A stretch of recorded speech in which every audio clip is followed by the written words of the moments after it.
Select committees have a really important role to play. Railways at the moment are geared to transporting large numbers of people, but is that going to be the case in the future?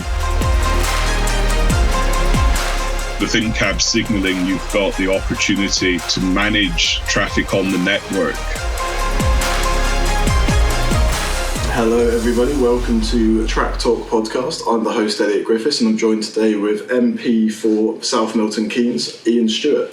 Hello Iain, how are you doing today? I'm very well, good to meet you. Fantastic to meet you as well. So obviously for the podcast today, your team reached out to me to speak about what you guys are doing with the Transport Committee. Now, as the chair of the Transport Committee, Iain, would you like to give us a sort of rundown of what you guys are doing and what you wanted to speak about today? Sure.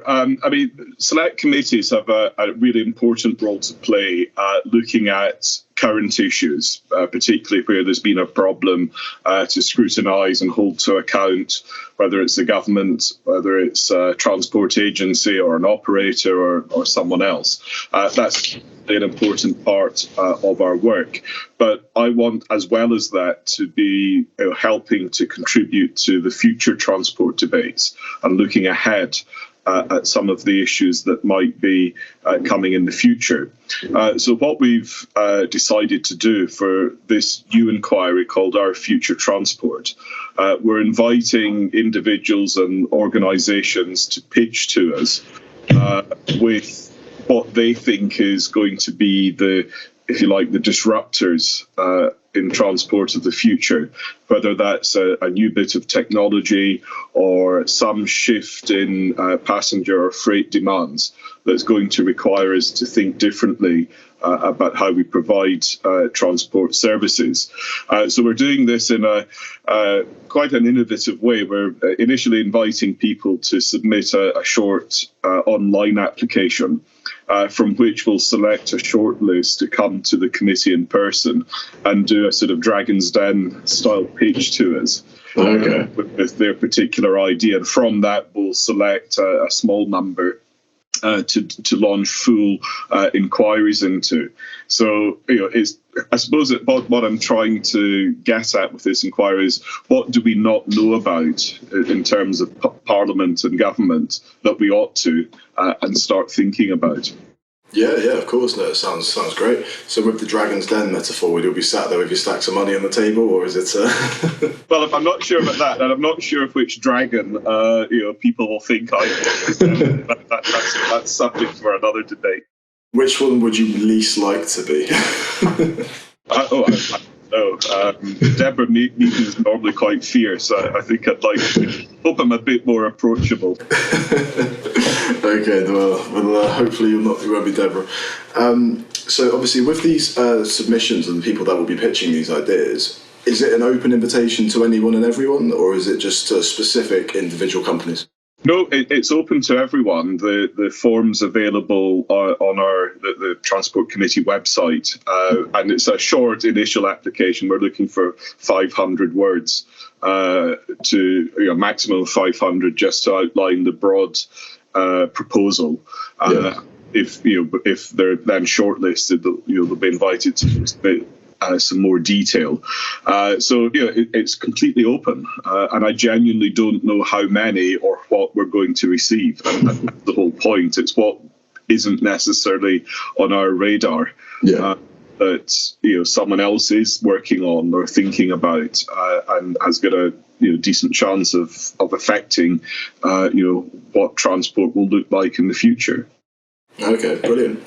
So with these application processes then, is there, say, a set criteria on how you judge which ones will move forward for the process, or is it more just you and the team get together, decide which ones you find most interesting? I think it's the latter. The usual rules of a committee will apply. What we can't look at is a very localised example. If someone says, well, if you build a bridge over this valley, it'll transform everything.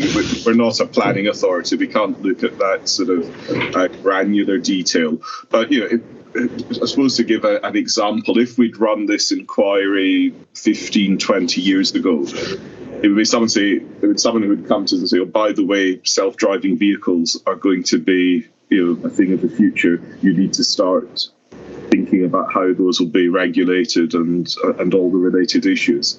So it's that kind of game changer that we're looking for. It might be, on the railways, a new type of signalling technology.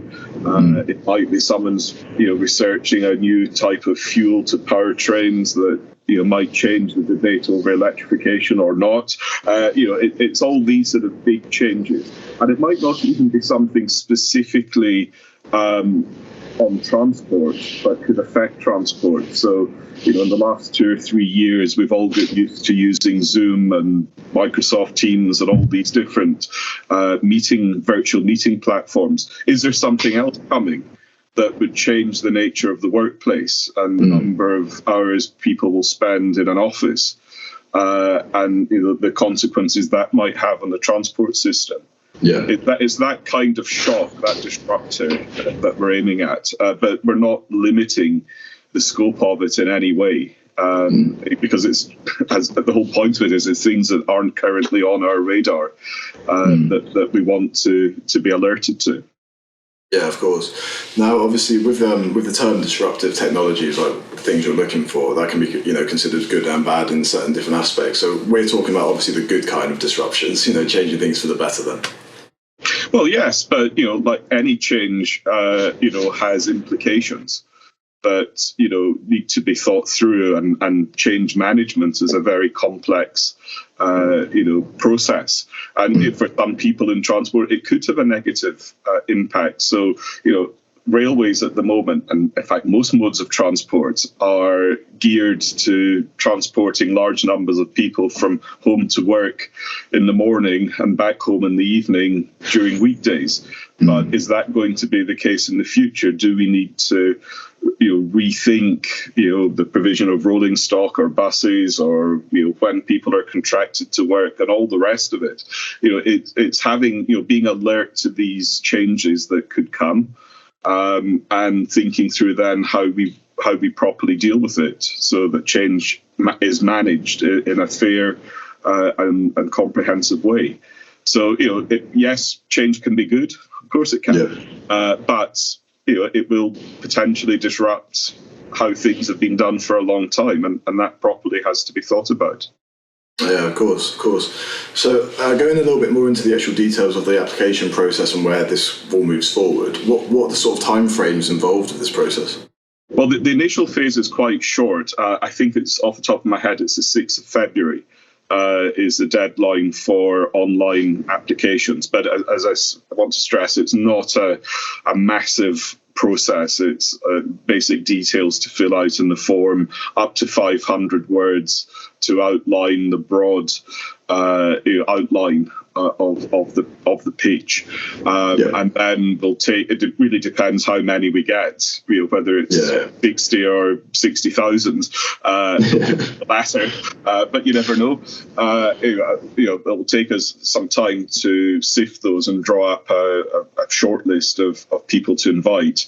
I would imagine we'll probably start the in-person pitches this side of Easter, but continuing after.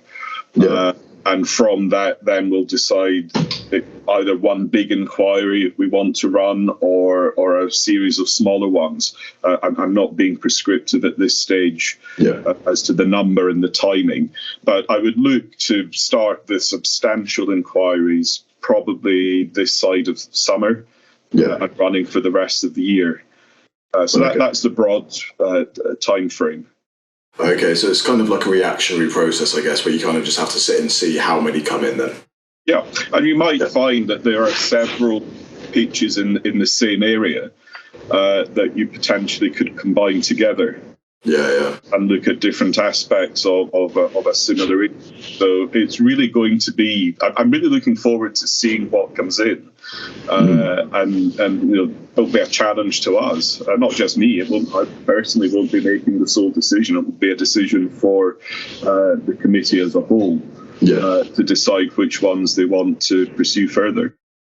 Okay, fantastic. Well, obviously, now you're saying there it's not your decision as a whole, but you are the chair of the committee. Now, for someone like myself who doesn't know exactly how the process goes, what is your responsibility individually as the chair? Well, I am the head of the committee, so I have some power to set the agenda and timetable of what we look at, but a good chair will take their committee with them. And it's a cross-party committee. All select committees are, and inevitably you'll both have party political differences, but also individual members of the committee have their own specialisms and interests. So I would seek to have a good balance and consensus amongst us as to which ones we pick. So it's like all management leadership. It's yes, you have some powers, but you use them lightly and take people with you. Yeah, so it's not autocratic rule then, I suppose. I think I'd be very quickly told if I was being too imposing on what I want. No, I'm sure you'd be great. Obviously, you've done this how many times now? Is this your fifth iteration in the committee? This is my first time chairing it. But I've had a total of 6 years. For obviously past, and other roles I've held in Parliament and government connected with transport in some way. And transport policy has always been my specialist subject, I suppose. So chance to stand for election to be the new committee chair came about. I thought, this is great. This is ideal. I feel very lucky to have the opportunity. Oh, well, congratulations. Do you get a bigger chair when you go in? Are you slightly higher than the rest of them? It's certainly bigger. I don't think it's higher. It's slightly, I get a little sort of lectern for the desk to. As chair, you have to refer to all sorts of briefing notes and paperwork as the session goes on. Do you ever get a bit cheeky and call it the throne? Yeah, and I think I'd be very quickly put back on my if I took that line.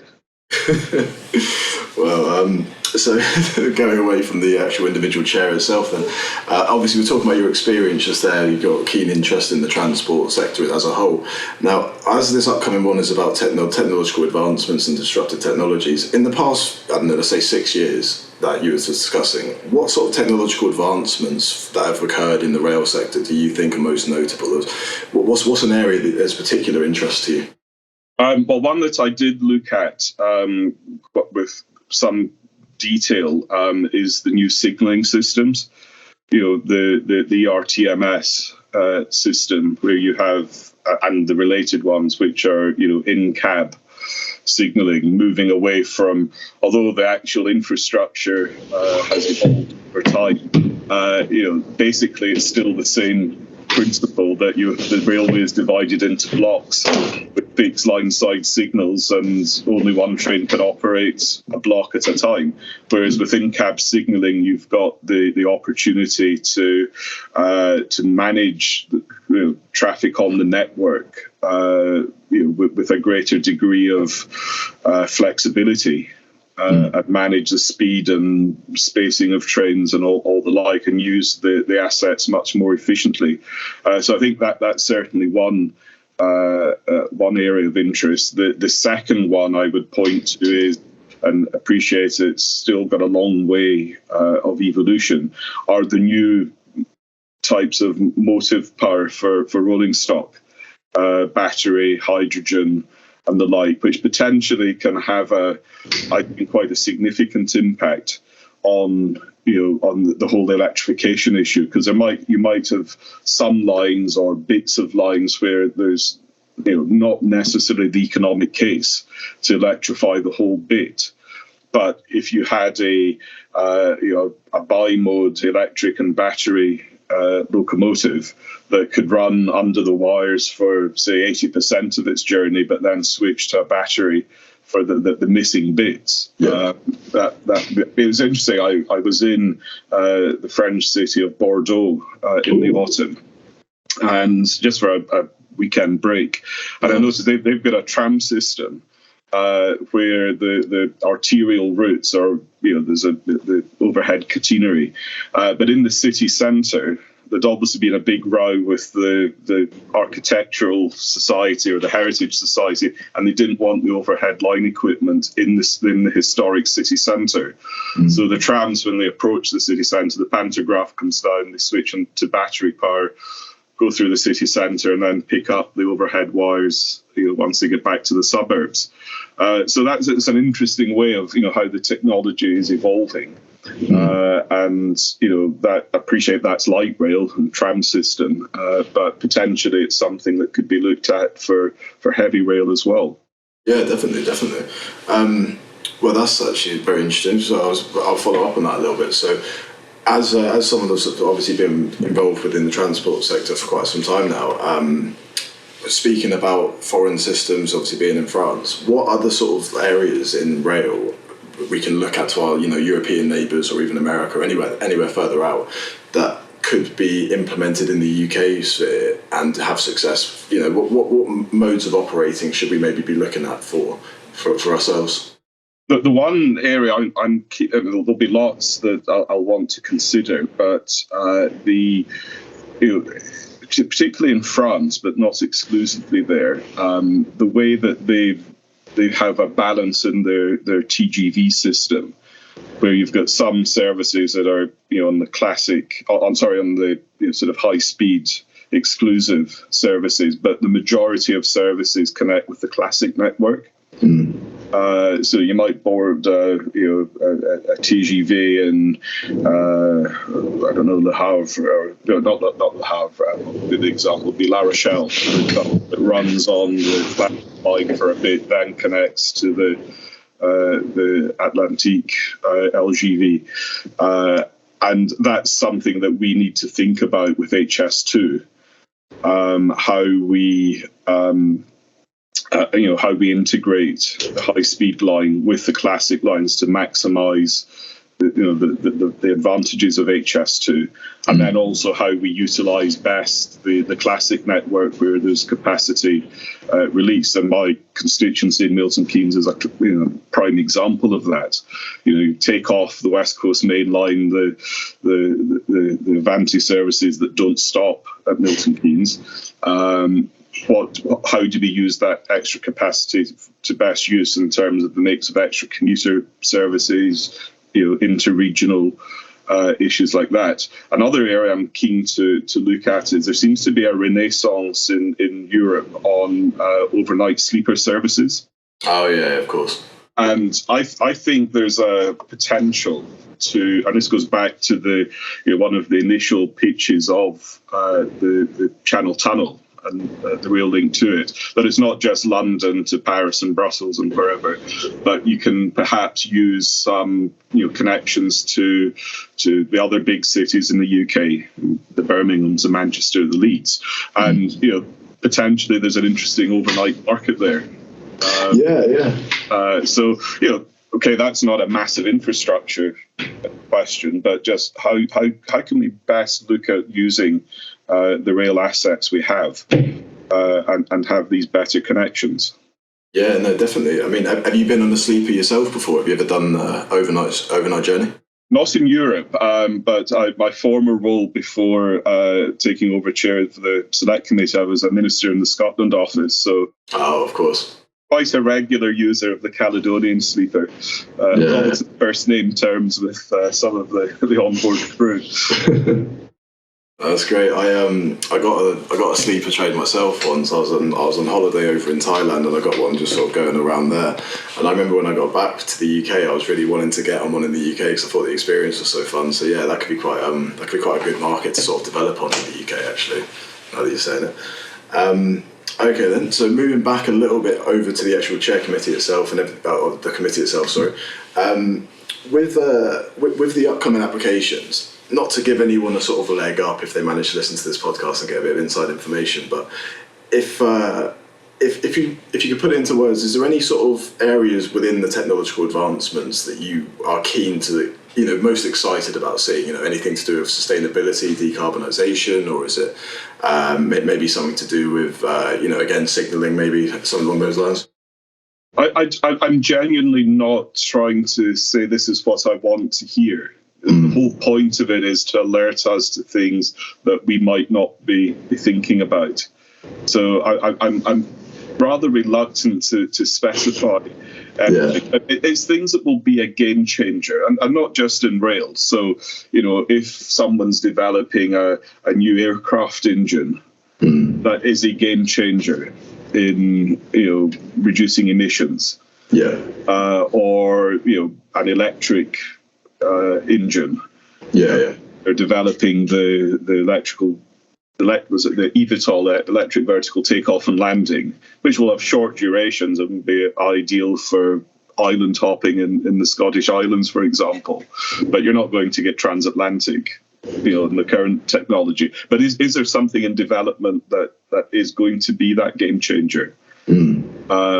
So I genuinely, I'm not an engineer, I'm not a scientist. I don't know who's working on what, but I want to hear, and I want someone to say, this is in 5 years, 10 years time, this will be here.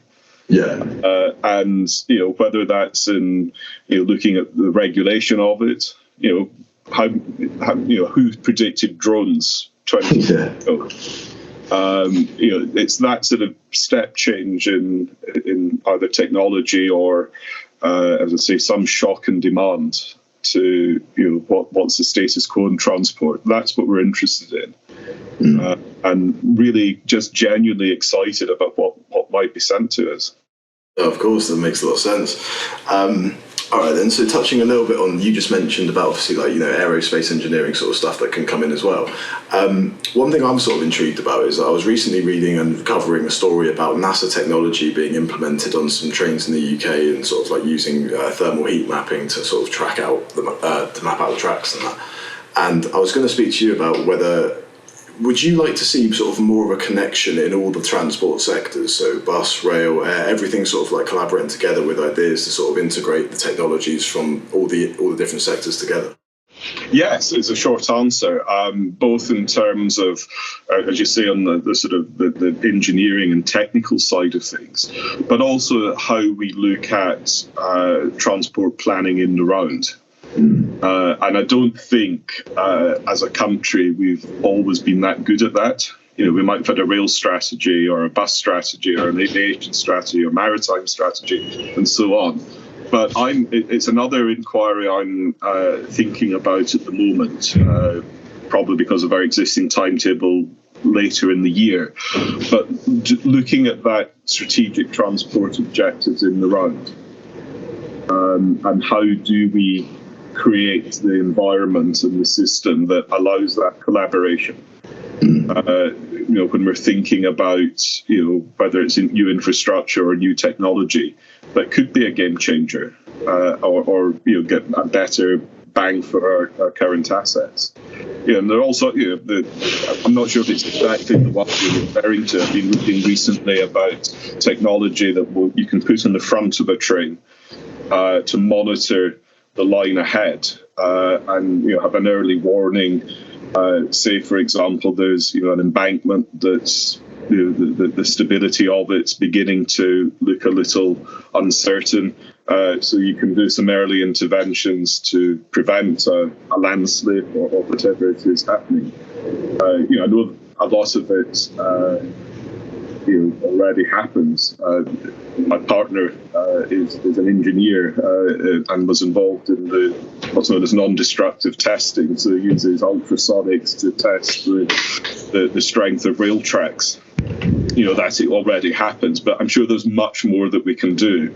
So you can have without causing disruption and relatively cheaper interventions than an expensive fix after a problem. That has to be a good thing. Yeah, that makes a lot of sense. Okay then, so as far as I'm concerned, we've covered all sort of the topics I wanted to discuss today. So I thought, as we're sort of nearing the end of the podcast discussion, I thought I'd open the air to you. Is there anything you wanted to just touch on a little bit further that maybe we touched on briefly, or is there any sort of final message you wanted to get out there to the people? My sort of final comment will be, I think, select committees in Parliament can be, very influential in helping to shape the debate. And I want the Transport Committee to be regarded as an authoritative voice, that we look at issues on the evidence we get, on the ideas we get, and that we're able to take a constructive, dispassionate look at issues. If I think we fail if we just become another shouting chamber in politics, where it's just one side having a go at the other. I don't want that. Of course, we've got to scrutinise and be critical when things go wrong, but equally we have, I think, an important role to play in helping create the environment where these longer-term issues can properly be presented and explored.